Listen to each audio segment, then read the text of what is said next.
Assalamualaikum warahmatullahi wabarakatuh. Baik, pada kesempatan kali ini saya akan menyampaikan koneksi antar materi modul 3.1 pengambilan keputusan. Nah, dengan saya adalah Andri Saputra, SPD MPD, CGP Angkatan 1 Kota Pekanbaru, SMP Negeri 12 Pekanbaru, Provinsi Riau. Nah, yang pertama kita akan lihat dari filosofi Partap Triloka Ki Hajar Dewantara dan pengambilan keputusan. Nah, kalau kita lihat pada Partap Triloka Ki Hajar Dewantara, kita memiliki 3 filosofi. Yang pertama adalah Ingarsa Sungtulade, yang artinya adalah bahwa seorang guru harus atau pendidik harus menjadi panutan atau memberikan contoh kepada siswa-siswinya. Yang kedua ialah Ingmandia Mangenkarsa, di tengah membangun dan memberi semangat, kemauan atau niat. Yang ketiga adalah Tudhuri Handayani, artinya guru di belakang atau dari belakang memberikan semangat atau dorongan kepada siswa-siswinya. Nah, jika kita sebagai seorang guru, jika kita mampu melakukan filosofi Partap Triloka Ki Hajar Dewantara dengan baik, maka kita akan bisa mewujudkan pelajar Pancasila itu sendiri. Nah, pengaruh nilai-nilai dan prinsip pengambilan keputusan, jika seorang guru sudah kehilangan idealismenya dan mengutamakan kepentingan pribadinya, atau seorang guru sudah tidak lagi menerapkan nilai-nilai kejujuran dalam peran kesehariannya, maka dalam pengambilan keputusan bukan tidak mungkin sebagai pemimpin pembelajaran, guru lebih mengutamakan kepentingan pribadinya dibandingkan dengan tanggung jawabnya sebagai seorang guru. Namun jika seorang guru masih memegang teguh nilai kejujuran dan mempunyai keyakinan kepada agamanya yang dia anut, maka semua keputusan yang dia ambil akan dipertanggungjawabkan di hari akhir. Yang keempat, maka ketika pengambilan keputusan sebagai pemimpin pembelajaran, guru tetap berpegang teguh pada keyakinan karena dia tahu semua keputusan itu akan dipertanggungjawabkan pada akhir zaman. Nah, sesi pendampingan dengan pendamping teknik coaching dalam pengambilan keputusan, kita bisa lihat pada saat pendampingan yang dilakukan oleh pendamping saat membantu CGP dalam menerapkan teknik coaching kepada coachee dalam pemimpin pembelajaran pada proses pengambilan keputusan. Pada sesi coaching, guru sebagai coachee dapat mengeksplor berbagai solusi optimal serta dapat mengembangkan potensi yang ada pada dirinya. Selanjutnya, tentunya hal ini akan berimbas dan menghasilkan siswa yang berpihak pada murid, tetap mengoptimalkan potensi yang ada pada peserta didiknya. Nah, pembahasan studi kasus moral etika. Nah, kalau di sini kita bisa lihat sebelum mengetahui tentang paradigma, dilema prinsip, resolusi dan 9 langkah dalam pengambilan keputusan, pembahasan kasus lebih ditekankan pada nilai-nilai yang dianut oleh pendidik dengan ketimbang lingkungan yang ada. Selain dari itu, pembahasan hanya berdasarkan pada intuisi dan keyakinan yang dianut oleh pendidik. Nah, pada saat pengambilan keputusan yang tepat, melihat dari yang pertama, kita lihat paradigma dilema etika. Pada paradigma dilema etika memiliki 4 unsur. Yang pertama, individu PS masyarakat. Yang kedua, rasa keadilan PS rasa kasih sayang. Yang ketiga, kebenaran PS kesetiaan. Yang keempat, jangka pendek PS jangka panjang.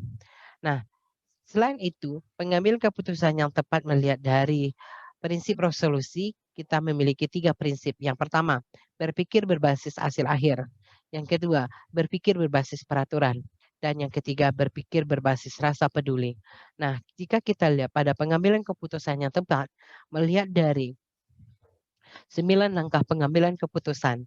Nah, 9 langkah pengambilan keputusan yang pertama adalah mengenali nilai-nilai yang saling bertentangan, menentukan siapa yang terlibat, mengumpulkan data, fakta-fakta yang relevan, pengujian benar atau salah.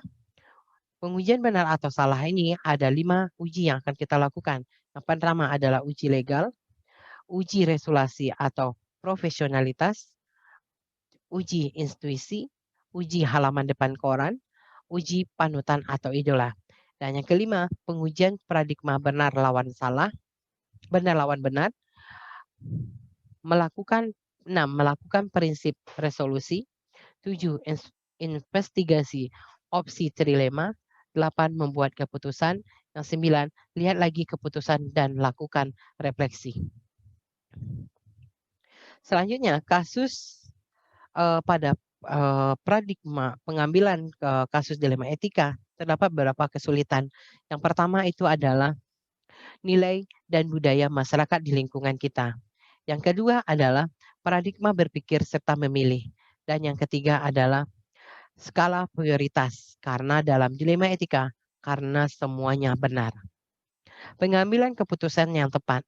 Nah, keputusan yang tepat jika kita ambil maka kita akan bisa mewujudkan lingkungan yang positif, kondusif dan nyaman. Jika lingkungan yang kita bangun sudah positif, kondusif dan nyaman, maka kita akan berimbas pada murid yang merdeka belajar.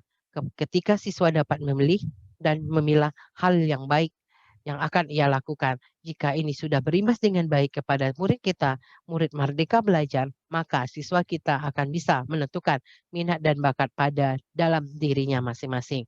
Dan begitu juga lingkungan yang positif dan kondusif dan nyaman juga bisa membentuk siswa-siswi kita dalam menentukan minat bakat pada dalam diri individu siswa itu sendiri. Keputusan yang diambil oleh guru sebagai pemimpin pembelajaran tentunya akan mempengaruhi kehidupan dan masa depan siswa-siswinya. Jika keputusan yang diambil itu baik dan bisa ditiru oleh siswanya sendiri, maka bisa membawa kebaikan bagi siswa kita ke depannya. Jika itu buruk, maka akan berimbas buruk juga kepada siswa kita nantinya. Nah, guru sebagai pemimpin pembelajaran. Nah, jika guru sebagai pemimpin pembelajaran di kelas, memang guru di kelas mengajarkan siswa berhitung. Itu memang sangat hebat. Namun, tapi saat guru mengajarkan siswa untuk mengerti apa yang berharga dan utama adalah yang terbaik.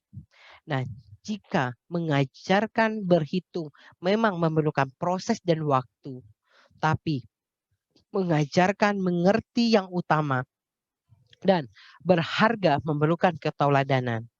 Sehingga proses dan pembiasaan yang lama kemudian yang akan menjadikan budaya. Artinya proses waktu untuk mengajarkan siswa kita mengerti yang utama dan berharga tersebut memang memerlukan proses keteladanan dari seorang guru.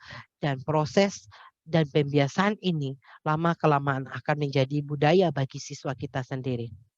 Kesimpulan pada materi kali ini yang pertama adalah jika kita lihat guru mendidik dan mengajar, artinya guru sebagai pengambil keputusan memiliki peran sentral dalam mengajar dan mendidik anak didiknya, terutama pada budi pekerti.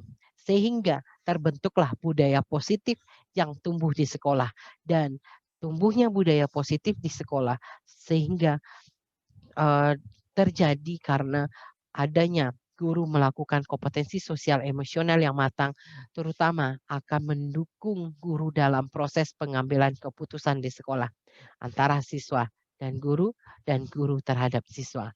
Terhingga ditambah dengan penerapan pembelajaran terintegrasi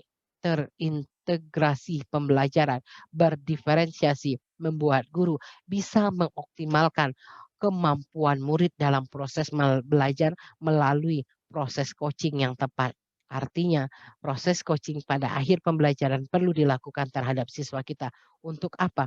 Untuk mengetahui kendala-kendala yang dihadapi oleh siswa kita.